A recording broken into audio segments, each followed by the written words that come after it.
A Black History Reader, 101 Questions You Never Thought to Ask by Dr. Claud Anderson. Part 4, or Chapter 4, The Dark Side of the Constitution. Question 17. Why did the Founding Fathers use ambiguous terms to refer to blacks in the U.S. Constitution? Thomas Jefferson and James Madison, the primary drafters of the U.S. Constitution and Bill of Rights, had no intentions of providing freedom and blessings of liberty to black people. They sanctioned, codified, and institutionalized black slavery into this nation's funding documents. Jefferson, Madison, and others drafted the Constitution carefully, avoiding using the words slaves, Negroes, or blacks. They intentionally used broad, ambiguous terms to disguise and minimize debate about the caste system they were creating. Moreover, they wanted to avoid leaving fingerprints in those documents that specifically identified the human beings who were being enslaved, dehumanized, exploited, crippled, and killed. So they agreed to use broad emphasis and distinguish white European immigrants who would be able to grant it equal rights and opportunities from the millions of blacks who were being imported into lifetime enslavement and suffering. The dictionary definition of enthusiasm is substitution of a mild, indirect, or vague expression for one thought to be offensive, harsh, or blunt. When writing about blacks, slaves, or aspects of slavery, the founders used emphasis such as those who are abound, those who are indebted, those in servitude, those who are bonded, such persons, all other persons, that unhappy lot, and that pieces of property. When a particular constitutional provision applied to blacks only, sometimes the founders used another sophisticated technique. Instead of saying the provision applied to blacks, they listed all of the groups to whom the provisions did not apply. When referring to the European whites, the founding fathers used broad but different terms such as we the people, all the people, free person, immigrant, and American citizen. Jefferson, Madison, and the other framers spent the first week of the Philadelphia Convention discussing the necessity of the caste system they were putting in place legally, and in the importance of choosing language to obfuscate their intentions. The framers also wanted blacks in slavery obscured to avoid looking like hypocrites while preaching freedom, democracy, and equal justice to the rest of the world. But they were convinced that the nations could only develop and prosper with free labor, which would be the heart and soul of an evolving nation. Therefore, the nation's most sacred documents, the U.S. Constitution and the Declaration of Independence, were inspired and shaped by the most notoriously inhumane institution in world history. To the authors of this nation's founding documents, black slaves were an obsolete necessity and also representative personal wealth and the country's greatest natural resource, though never acknowledged in public documents. The attending delegates swore an oath of secrecy of James Madison, even refused to allow his notes of the meeting to become public until after his death. The founders did not want Madison notes to reveal that slavery had dominated the internal discussion or the nature of those discussions. The conflict was whether to state specifically that blacks were not included in the benefit of this new country, or to the defined rights and privilege they were institutionalized as specific to and applicable to whites only. They finally concluded that they could resolve the issues by simply using broad and ambiguous terms of the documents to identify which groups were included and which were excluded from the constitutional benefits and protections. The founders wanted to protect whites as well as their own reputation in drafting the U.S. Constitution. They did not want to be judged and duplicitous, or the Constitution they drafted as hypocritical, proclaiming freedom and democracy for whites while at the same time establishing a peculiar institution for blacks.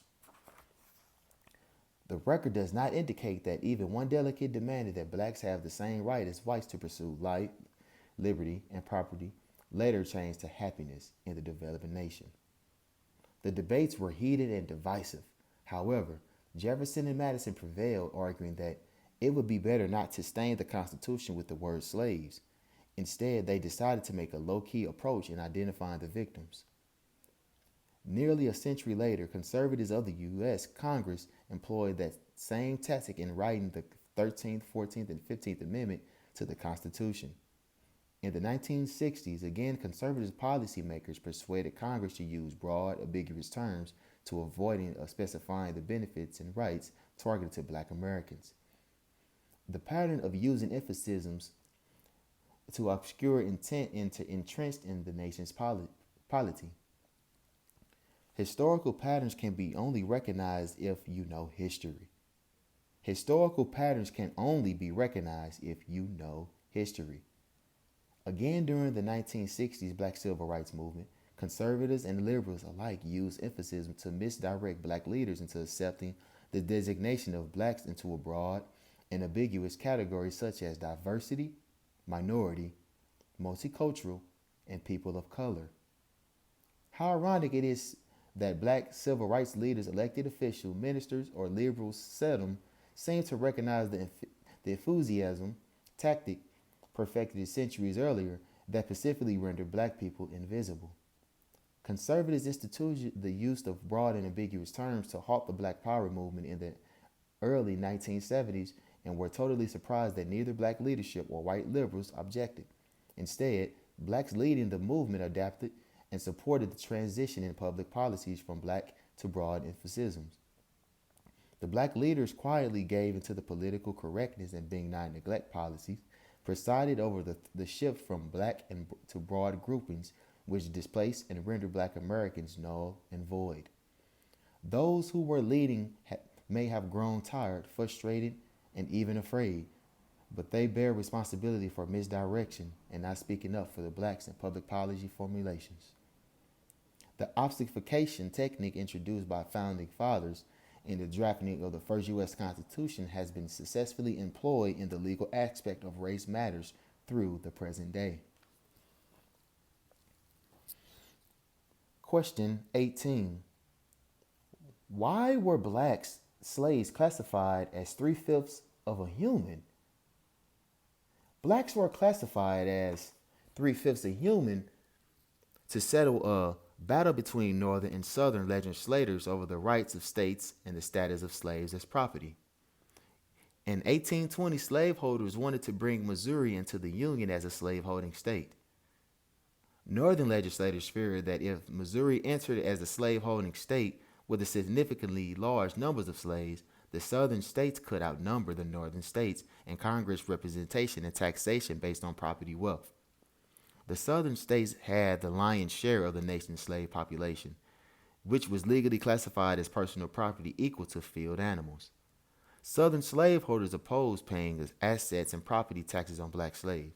However, when it came to counting state voting populations to determine the state number of representatives in the congressional and electoral college, slaveholders demanded that their slaves be counted as human voters, even though they were not permitted to vote.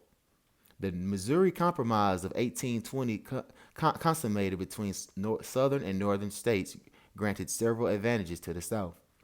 The South would pay no property tax on black slaves and could not count them as three-fifths of a human for voting in congressional representation. This three-fifths solution was a compromise so favorable to the South and granted a region in such political power that it dominated and controlled the U.S. Congress for nearly 2 centuries. Modern-day black Americans remain highly sensitive to the fact that their ancestors were classified as only three-fifths of a human being.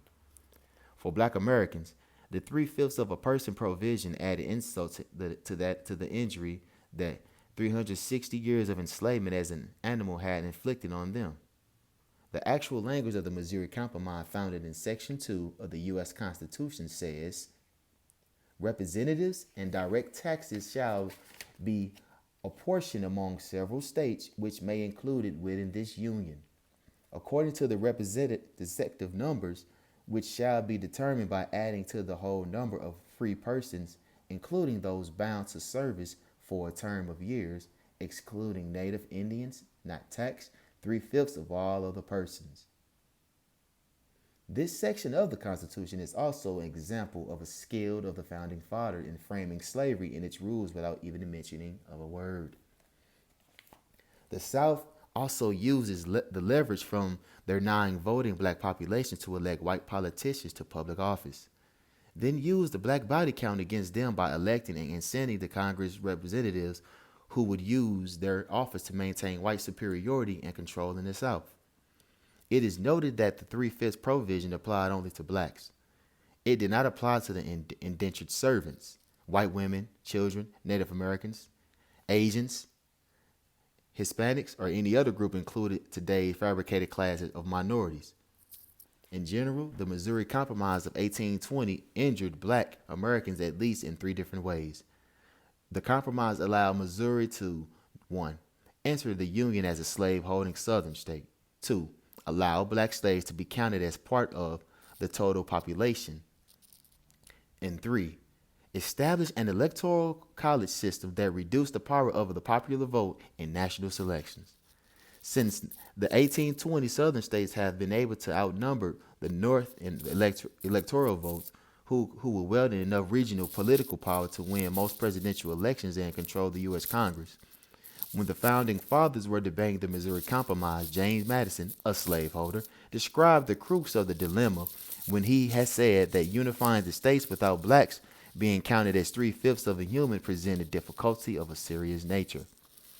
As part of the compromise, Madison proposed a prototype electoral college system, which is the very same system we have today, the systems that proclaimed Donald Trump and 4 previous presidential candidates, presidents of the United States, even though they lost the nation's popular vote even though they lost the nation's popular votes. While slavery was supposedly abolished in 1860s and black ex-slaves were granted voting rights and the electoral college system remains intact and linked to red southern and conservative states, which can count it and continue to count black bodies to win elected offices, but avoiding representing black interests in race matters and seldom provide blacks with tangible benefits to improve their quality of life. With the increasing influence of conservatives, there is a chance that the entire United States of America just may again become all Southern as it did when the Civil War ended in the 1860s.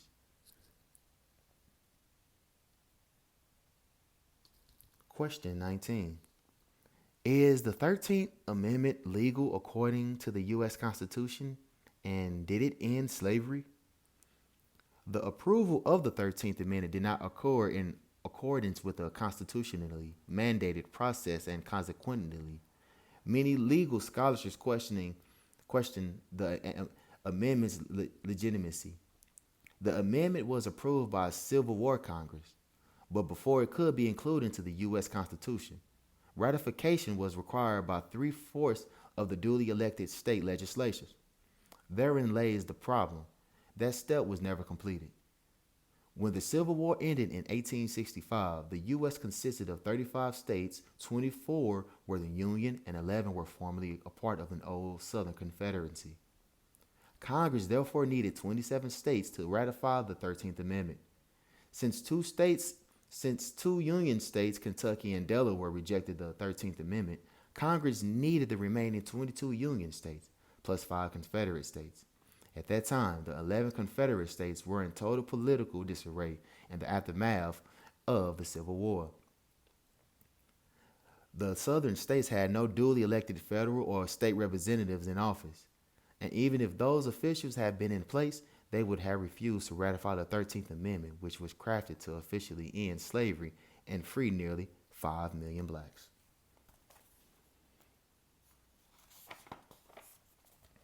How did the Northern Union respond to the disarray in the Southern states and secure the mandated number of elected officials?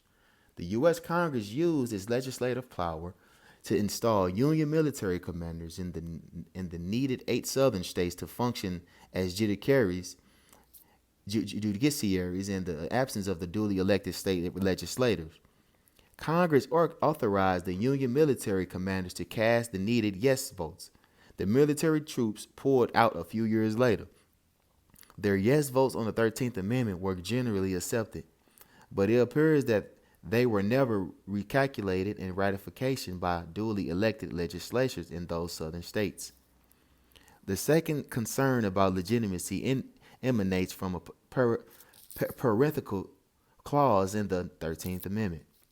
When the Civil War ended, plantations and farmlands were returned to the previous white owners who again needed unpaid or cheap labor to work the land. White Europeans, immigrants, were unwilling to migrate to the South and compete with the black labor for low wage jobs. The 13th Amendment provided a partial answer for the South's renewed need for unpaid or new forms of slave labor. It contained a clawback provision that allowed white society to re-enslave blacks. The 13th Amendment reads, "Neither slavery nor involuntary servitude, except as a punishment for the crime whereof the party shall have been duly convicted, shall exist within the United States." Beginning in the 1860s, following emancipation, every southern state enacting an array of interlocking laws intended to criminalize people with black skin in general and black men in particular, and to legalize black re-enslavement. It was totally understood that the new Jim Crow segregation laws and black code provisions were targeting blacks and would rarely even ever be enforced on whites. The parenthetical clause in the 13th Amendment was used to return whites to total political control and blacks to their former low-level position in America. Whites, as symbol of authority, could criminalize blacks by merely charging that a black violated the white code of etiquette.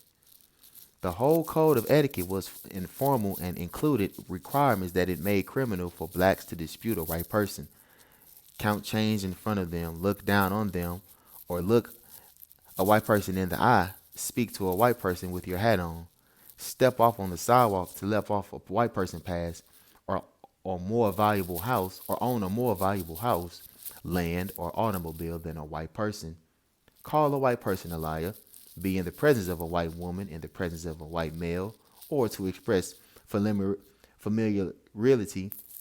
with a white woman. The list of what was considered a criminal act is violated was endless. Perceived violations of the Southern Code of Etiquette could easily cost a black person his freedom or life. There were hundreds of thousands of instances in which a black person charged with having committed a crime or violating the code of etiquette was beaten, run out of town, or lynched. If a public authority simply said a black person was guilty of a crime, whether the crime was fabricated or not, that person would be imprisoned or used as free labor. Taking advantage of that impactful parenthetical clause, the southern states and their local communities enacted the black codes and black peonage laws that instituted the system of Jim Crow segregation and subjected blacks to another 100 years of semi-slavery. Like codes of etiquette, the black codes criminalized blacks, making it a crime to be homeless, unemployed, not to have on their persons a written contract to work for a white person, especially during plant and harvest times. Peonage laws allowed a person to be held in servitude or partial slavery so they can work off a debt or serve a penal sentence. A common charge was the failure to pay a debt to a white person or to be caught carrying a firearm or a weapon. Once arrested and charged, the court system would typically follow up on an arrest with no more than a kangaroo trial. In many instances, trials were denied altogether, but the end result was always the same. Blacks, especially men, were sentenced to long prison terms, sometimes for their entire lives. Incarcerated black persons were assigned into a public road gangs. It was not unusual for prisons to loan out blacks to local businesses, farmers, and white households. The practice of creating a free pool of labor by incarcerating blacks for breaking frivolous laws continued from Reconstruction well into the 1960s. In the 21st century, private prisons are common and constituted as lucrative business in which thousands of corporations and business profits by using prisoners to replace paid employees. So was the 13th Amendment to the U.S. Constitution legitimate? Ask those black men who were re-enslaved, their families, and their scholars who will always wonder to what extent they should draw attention to the improper ratification process of the U.S. Constitution. Question 20. What nuclear options did the 14th Amendment grant black voters? Believe it or not, blacks are only citizens for whom the U.S. Congress enacted specific laws that assured black citizens could vote and imposed punishment on states if those voting rights were interfered with or abridged. The 14th Amendment provided safeguards to black voting rights. Section 2 of the 14th Amendment of the U.S. Constitution says, when the right to vote to any election for the choice of electors for the President or Vice President of the United States, representatives in Congress, the executive and judicial officers of a state, or the members of the legislature thereof, is denied to any of the black male inhabitants of such state, being 21 of age, and citizens of the United States or any way or abridged. The basis of representation therein shall be reduced in the proportion which the number of such male citizens shall bear to the whole number of male citizens, 21 years of age in such state. This provision means that a state in which there were efforts to suppress black vote would lose elected representation in national and state local elections. Black voters have been intimidated, harassed, denied the right, and even killed to prevent them from voting. They have marched, protested, and filed lawsuits, but in over a century, this provision has never been used. No state has suffered any consequences. I call this provision of the 14th Amendment a nuclear option because while it would require a complex mathematical formula to implement, it would provide such a powerful punishment tool that once used, voter suppression would stop. Blacks are the nation's only planned minority. Whites outnumber black voters 9-1. No other population group has been continuously harassed and denied voting rights. Free white male voting citizens over 21 years of age have always had the right to vote. So have the white female property owners. Even white females who did not own property were allowed to vote with the enactment of the 19th Amendment in 1919, which, by the way, did not grant the same unfettered voting rights to black female voters. Section 2 of the 14th Amendment should have been a tool prevent of the actions of white conservatives or extra legal groups such as the Ku Klux Klan who sought to deny black vote regardless of gender. The haunting question then is, why hasn't this option never been used? Did blacks not know about this provision? Did they know about it, yet choose not to invoke it because they feared repercussions from whites? Do conservative whites know about this provision? If so, why would they risk the consequences of losing elected representatives? For 150 years, conservative whites has employed intense efforts to suppress black votes. When blacks are a planned minority and make up only 12% of the population, why do whites continue their efforts? If every black man and woman child could vote, which is not even possible, the maximum voting impact of a group could not exceed 12%. Do conservative political forces engage in various superficial voter suppression schemes simply to deflect the attention of blacks away from substantive issues such as the Constitution, social construct on the race, or the historical maldistribution of nearly 100% of the nation's resources away from blacks? Blacks put aggressive efforts into voting activities, registrations, getting out to vote, enthusiastically supporting candidates who promise them nothing. But they have never exercised the nuclear option of the 14th Amendment to secure their right to vote. Black voters should replace marching, praying, and begging for the right to vote with understanding, planning, and using the Section 2 of the 14th Amendment. If blacks could get the nation's attention by using the nuclear option, they could then direct their own focus from voting to a more fundamental issues of economics and demand correctness. Those demands could include reform to immigration policies to reduce the harm it caused to native blacks, industrialization of black urban areas, building functional schools for blacks, enforcing the 1866 Indian treaties, and providing reparations in some form. The nuclear option is voting could be used as leverage to correct other structural issues as well. Question 21. Does the U.S. Supreme Court have the constitutional power to overrule Congress in black civil rights issues?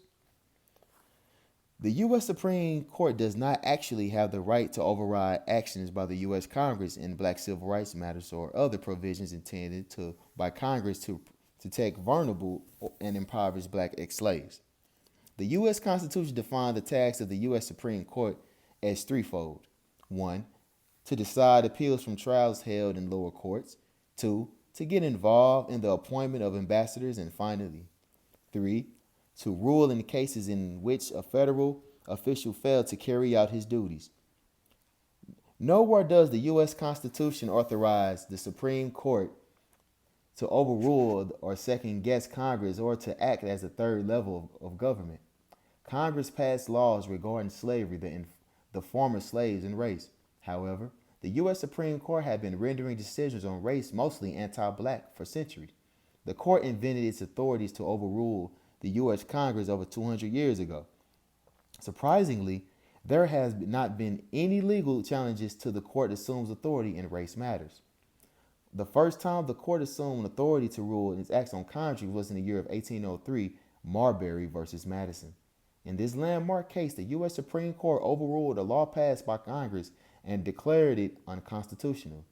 Since then, the court has bolstered its power by promoting itself as the supreme law of the land. And the democracy of the Supreme Court was allowed to become an unelected third branch of government, a body of life tendered by its individual who made no pretense of neutrality in race or political matters. A few prominent personalities of that day did take issues with the question of the civil rights courts to assume overriding authority, but the effort eventually won. The court of its authority came under scrutiny 54 years later when Chief Justice Rogers Taney and his fellow jurists, all white wealthy slaveholders and supporters of slavery, issued their infamous 1857 Dred Scott decision, just 3 years before the beginning of the American Civil War. The legal issues was over Dred Scott, a slave who claimed that he was free because he had traveled to a free state. The U.S. Supreme Court slaveholders ruled a black man has no rights that a white man is bound to respect.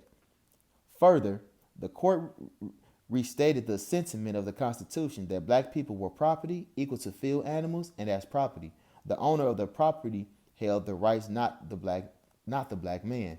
Even though the court professed to be objective, fair, and honorable, how could slaveholding juries make a just decision?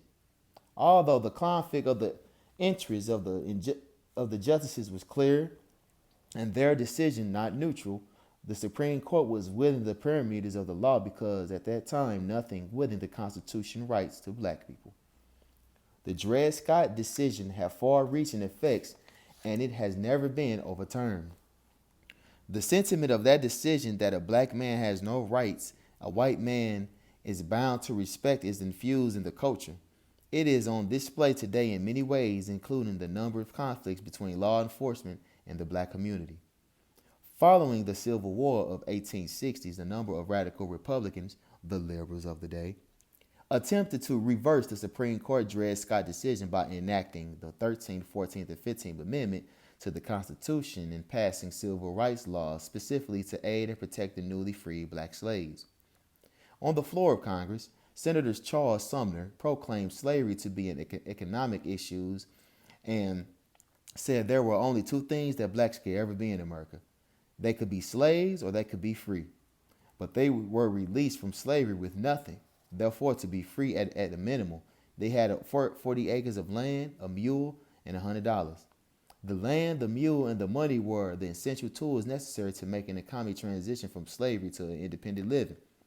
Without all three, the slaves would always be in some form of enslavement. The radical Republicans enacted the 1865 and 1866 civil rights laws to assure blacks a minimal level of economic access. President Andrew Johnson, who replaced Abe Lincoln after his death, vetoed both bills but was overridden by Congress on the 1866 civil rights law. To ensure black civil rights, their ability to economically competitive with the whites and to protect foreign blacks from being re-enslaved, radical Republicans enacted the 14th Amendment to the U.S. Constitution. The 14th Amendment confirmed the citizenships of former black slaves and forbade anyone to deprive them of their rights to be treated in a manner that whites would be treated under similar circumstances. This is the equal protection and due process provision that was specifically enacted for newly freed black people. These provisions were not designed to benefit immigrants or fabricated minority classes. Whites and other groups were granted their rights under the Fifth Amendment of the U.S. Constitution. The Supreme Court, as the self-appointed guardian of the racial status quo and champion of white superiority, went on the offense and crossed over the line. Before the Civil War, the Constitution gave no rights to blacks, and the court did not have no authority to overrule Congress in issues related to black race. However, in the mid-1860s, following the Civil War, radical Republicans had sufficient political power to enact 3 constitutional amendments and civil rights laws to give black rights and to reverse the Dred Scott decision. At this point, radical Republicans were too strong for the Supreme Court. However, a decade later, in the mid-1870s, the court assumed authority and ended the Reconstruction period by ruling that all civil rights laws that Congress enacted for blacks in the 1870s were unconstitutional. The U.S. Supreme Court ended Civil War Reconstruction and laid the foundation for the re-enslavement of black people. With the southern states needing blacks in peonage and semi-slavery, and the North not wanting black ex-slaves to migrate into the North, there was no resistance to the court fully establishing itself as a co-equal branch of the federal government along with the executive and congressional branches. The Supreme Court continued expanding the exercising powers in race matters in the first Reconstruction period of the 1870s. The court's members have been guardians of white superiority, appointed to maintain the social and economic privilege of the white race. Supreme Court juries for the first 100 years were slaveholders. For the second 100 years, with very few exceptions, they were white males who protected the right race. The Supreme Court declaration that the federal government had no enforcement powers for equal treatment of blacks opened the floodgates to a torrent of racial exploitation and abuse. 200 years ago, the action of the Supreme Court may not have been authorized, but they dug a deep hole from which black Americans will always have to fight to escape. Question 22. What is the connection between blacks, gun control, and the U.S. Constitution's Second Amendment rights? The U.S. Constitution curiously binds blacks, gun control, and the Second Amendment together. When the Constitution was crafted, the we the people have the right to bear arms did not include black people, who were classified as slaves, 3/5 of a human being equal to a field animal. The Second Amendment was enacted to enable whites to protect themselves in the event of slave revolts and to maintain a system of slavery. Blacks were forbidden to possess weapons to protect their persons or to defend their lives, homes, or families. Unarmed free blacks were vulnerable and marginally more secure than enslaved blacks, free or enslaved. Blacks were dependent upon whites for whatever protections they were willing to offer. Gun control laws and black slaves entered the American colonies about the same time.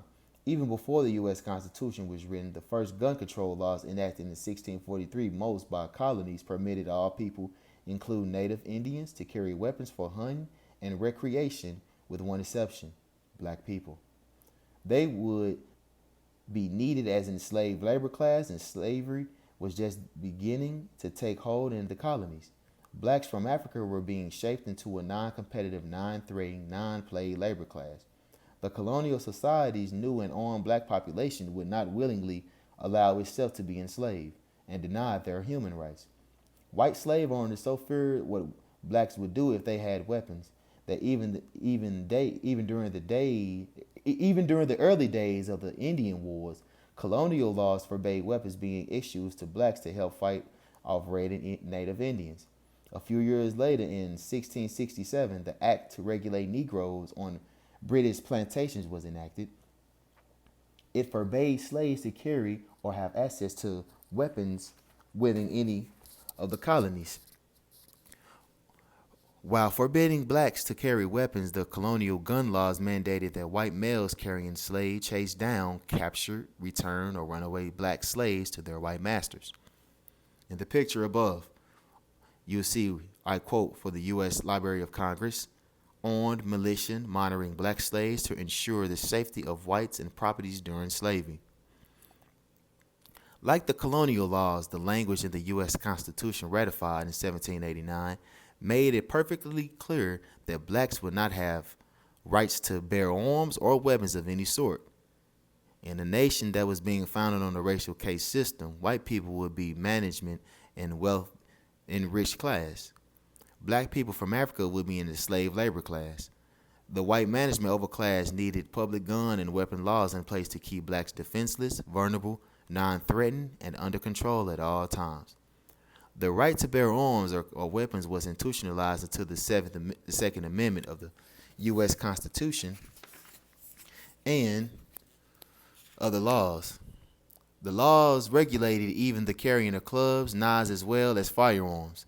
Slaves could not even raise their hands to strike a white person or defend themselves. Native Indians were exempt from the most of these weapon regulations because the colonial powers needed their help in maintaining slavery and did not have control over them. More of the colonies feared slave revolts more than the Indians attacked because slaves had access to slave owner homes and families. According to the Congressional Globe, 39th Congress, first sessions 1065 through 1090 and 91 on the eve of the Civil War, in 1860, some members of Congress criticized white Southerners for denying all blacks the right to keep and bear arms. Congressional debate changed nothing because the North was not seriously committed to black people. When the Civil War did break out, slavery was not the primary issue as usual taught in history books.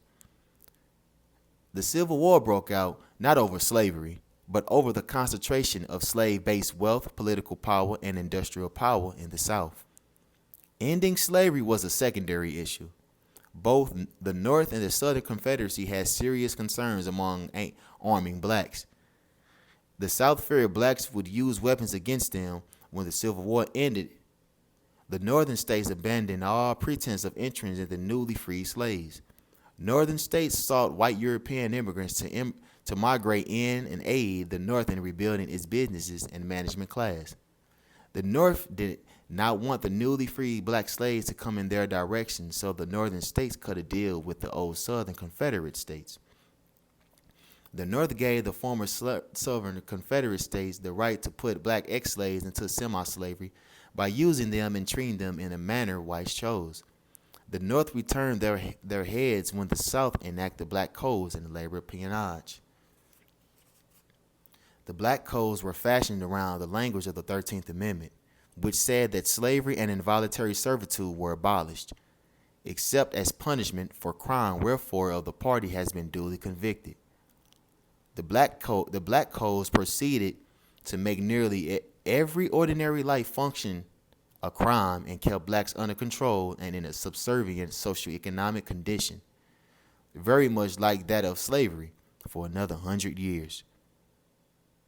White Southerners were faced the fact that blacks were still the dominant population in the South and would surely resist re-enslavement. So the Southern leadership retained the provision of the U.S. Constitution's Second Amendment, which mandated white militias and required every white man to carry a gun, just like during slavery. Southern states permitted extra-legal terrorist organizations such as the Ku Klux Klan and the Knights of the White Camellia to monitor and control blacks. The black codes continue to deny black people the right to bear arms to protect their homes, families, properties, and communities even after slavery. During the days of Jim Crow segregation, disarming blacks gave whites a monopoly ownership of weapons. This set the stage for white authorities and terrorist organizations to ravage blacks at will. Today's 100 years of Jim Crow semi-slavery in the South and racial separation, a sobering reality of our race-based society is that the white majority society entered the 21st century armed to the teeth. In June 2013, the Pew Research Center estimated that there were over 300 million guns in the United States, which was one firearm for every man, woman, and child. Whites owned over 98% of all the firearms. It is puzzling that the last five presidents of the United States, along with gun control advocates, continuously conducting campaigns in urban cities admonishing black cities to turn in their guns. Blacks own less than one half of 1% of the nation's gun. Few, if any. Blacks are owners of gun shops, gun range, or firearms manufacturing companies. If the concern was to reduce the number of available guns, would it not make more sense to conduct a turn in your weapons campaign in suburbs and rural communities in which whites are majority owners and producers of firearms?